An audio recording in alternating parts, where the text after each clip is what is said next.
केहू गावता गाना पंडित बबुआन पर, केहू तो जादव भूमिहार पासवान पर। जौनो प्रेम रहे खत्म हो गईल, अरे कि आपस में बात ना होला। हाथ जोड़ी कहतानी कलाकार के कवनो जाति ना अभी होला। मगही में 2 3 4 स्टार हो गए हैं, तो आपस में मतलब लड़ रहे हैं। जैसे कोई बोल दे रहा है कि उनका तेल नहीं जुटता है, तो कोई बोल रहा है कि खेत जमीन बेच के का स्कॉर्पियो लिया है। तो इस पे आप क्या फालतू कहना बात चाहते भाई साहब, तेल नहीं खे तो गाड़ी नहीं खे, हम गाड़ी लेके चार चकवा ले ली हैं? अच्छा, आप गाड़ी लिए हैं पैसा से? कि हम हम ली चाहे दूसर के हो लेवे, लिया ही तय करे से। संगीत पे लड़ाई होला, गीत संगीत पे गायकी से वार हुई सही बात तब मजा आई, हाँ। सुर से वार हुई तब मजा आई। झगड़ा लड़ाई करे का बा में आगे बढ़े का। हम ये कहल चाहब कि भाई वो भी अच्छा गावत रहे, जे बोला था वो अच्छा गावता। माई से ये विनती रही कि 1 गुना 2 गुना 4 गुना 10 गो स्कॉर्पियो फॉर्चूनर जोन गाड़ी किने के मन है तो किना जा, लेकिन विवाद मत कर जा। अच्छा गावत रह जा, अच्छा एकदम। हमारा दर्द पका केहू रोई, जब बेवफा निकल गईले यार हो। सरस्वती जहाँ रही हो या लक्ष्मी जरूर रही। सही बात है, दिल सच्चा होना चाहिए सब चीज। गाड़ी से का होला भैया, गाड़ी तो तोहरो गाड़ी बा, तो बैठ के हम चल जी, का दिक्कत बा। सही बात है, तो इस तरह का विवाद उन लोग को नहीं करना चाहिए। देख ली हनी हो हम तो देख ली हनी, तारा चंडी माई के रूपवा निरेख ली हनी। तारा चंडी माई के रूपवा निरेख ली। ये कहल चाहब कि भाई वो भी अच्छा गावत रहे, जे बोला था वो अच्छा गावता। माई से ये विनती रही कि 1 गुना 2 गुना 4 गुना 10 गो स्कॉर्पियो फॉर्चूनर जोन गाड़ी किने के मन है तो किना जा, लेकिन विवाद मत कर जा। अच्छा गावत रह जा, अच्छा एकदम लागा रह जा। जैसे कि भोजपुरी संगीत बा, मगही संगीत बा, हमने के सब भाई भाई बनी जा, कोनो अलग नहीं थे। कोनो जातिवाद वातिवाद जो भी फैल रहा बा, भूमियार पासवान बाबू साहेब यादव मैंने जो भी बात बा, ये सब ना करे के चाहिए हमारा हिसाब से। ऐसे कि जातिवाद के से कोनो फायदा नहीं है। जे जितना अच्छा गाई, जितना मेहनत करी, वो उतना आगे बढ़ी। अच्छा, छोटे कलाकार को विशाल गगन जी प्रमोट करते हैं? बिल्कुल बिल्कुल, जो अच्छा हम तो कहते हैं जे अच्छा गावे लगा हम सामने एकदम डायरेक्ट मुंह पे बोली जाए, मैं दूर है नहीं। चलिए, बहुत अच्छी बात है। और जैसा कि आप लोगों ने सुना कि छोटे छोटे जो भी कलाकार हैं, जो मतलब सब लोग अच्छा भी करके आगे बढ़ सकते हैं, ऐसा नहीं है कि बड़ा कोई नहीं होता है सर।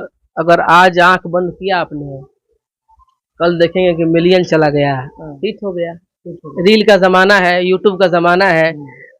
जब वो टेंगे टेंगे हिट हो सकता है ना। टेंगे टेंगे टेंगे टेंगे वो क्या था, हिट हो गया। बदो बदी ना कोनो राग ना कुछ, बदो बदी बदो बदी बदो बदी, अब हिट हो गई पूरा। देखी पूरा वर्ल्ड मोए मोए चल गई। हाँ, टोए टोए टेंगे टेंगे चोए चोए, सही बात है। हाँ, सोए सोए रघुओ गा दिए गो हैं, ले ले। अरे हिट हो यार के न्यूज़ गर्दा करा दी। स्मार्ट बोला ही बानी एकदम गर्दा, कोनो गाना गा दी हिट हो जाए, क्या दिक्कत बा। गाना हम गाते हैं, एगरी राइटरो गाना गावत रहन, ठीक बा। एगरी म्यूजिशियन भी गाना गावत रहन, सब गाना गावता जे अच्छा बा हिट बा। अच्छा चलिए, एक भक्ति सॉन्ग हमारे दर्शकों के लिए हो जाए। वाह, बहुत बढ़िया बात बोलनी है। सब हो रहा है, भक्ति भी होना चाहिए। क्या बात है। एगो नया गाना हम अभी तैयार कैले बनी, थोड़ा सा भाव बा। बोल बम आ रहा है कि नहीं आपका? जी, बोलबम आवता। विशाल गगन ऑफिशियल चैनल और विशाल गगन एंटरटेनमेंट, हमारा 2 चैनल बा, उससे बोलबम आई। लेकिन अभी ऐसे सुनावत नहीं कि जानते बने यूट्यूब के जमाना में लीक हो जाये। नहीं, आप आ जाएगा तो आप लोग विशाल गगन ऑफिशियल या एंटरटेनमेंट सर्च करके सुन सकते हैं, देख सकते हैं। चलिए, देवी गीत हो जाए। एगो छोटा सा भाव अभी हम एगो मुखड़ा सुना देते, लिखवैले बानी।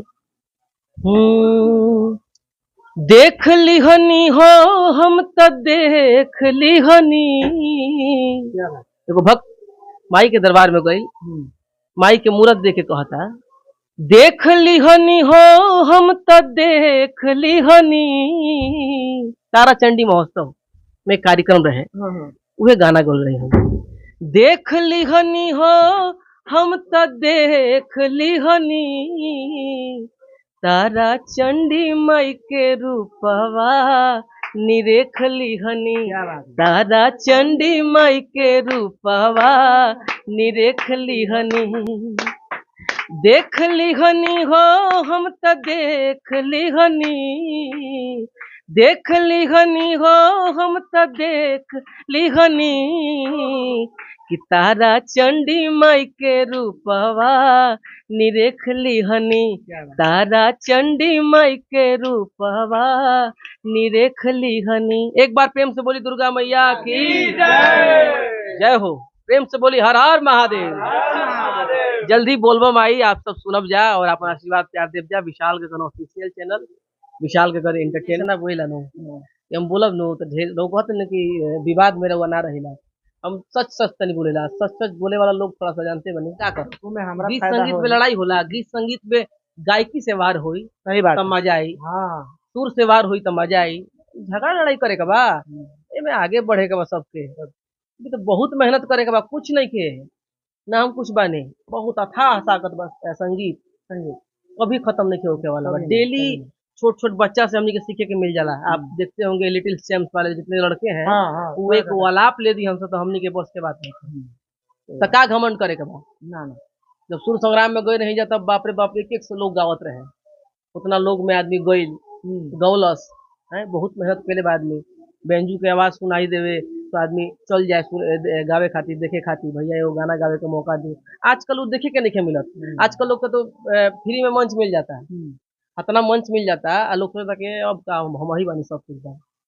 घमंड से कोनो मतलब नहीं कि अपन प्रोग्राम करे के बा, अच्छा गावे के बा, मेहनत करे के बा, का अच्छा हम पब्लिक के सामने प्रस्तुत करी कि जोन टीके टीके। जैसे अभी गाना गौले बनी हम विशाल गगन ऑफिशियल से सैड सॉन्ग हमारा रेगुलर आ रहा था तो गाना गौले बने सुनाइए।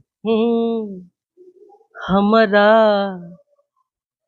दर्द पका केहू रोई जब बेवफा निकल गईले यार हो। रोवतानी बिलखतानी बन के बेचारा मोहब्बत के मारल बानी के दिही सहारा। कैली उहे जीने गी बेकार हो हमरा दर्द पका केहू रोई जब बेवफा निकाल गईले यार हो।